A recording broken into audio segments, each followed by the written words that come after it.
For the past 16 years, the Nehemiah Emerging Leaders Program has empowered hundreds of people, but some federal policy decisions are threatening its financial security. Now, the NELP has launched a community campaign, and this morning we welcome CEO Diva Sheldon and Board Chair Scott Syphax. Thank you guys both for being with us this morning. We appreciate it. Glad to be here. First of all, explain for people who don't know the mission of the program. Yes. Either one of you can jump in. Our mission is really to diversify leadership and make sure that those that are leading the community actually represent the community itself. So do they look like, sound like, move like the people who actually embody that community?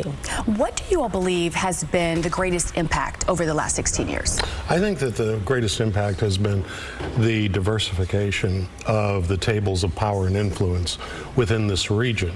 When we started this program back in 2009, Sacramento was fairly representative of 1950s America in terms of the actual decision-making and allocation of resources.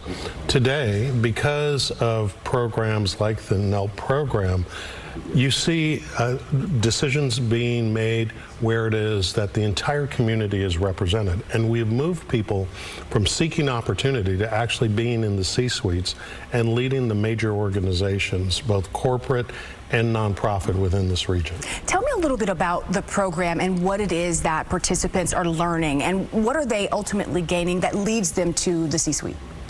You know, when it was created, the focus was really getting people the knowledge they needed in order to break that glass ceiling.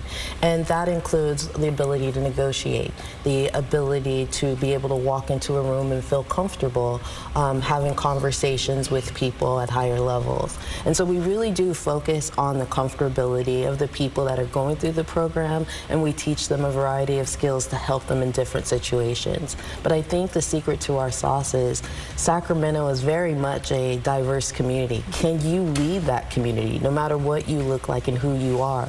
Are you someone that can lead a diverse group of people? Let's talk about some of these federal policy decisions. How do you all believe it's going to impact you?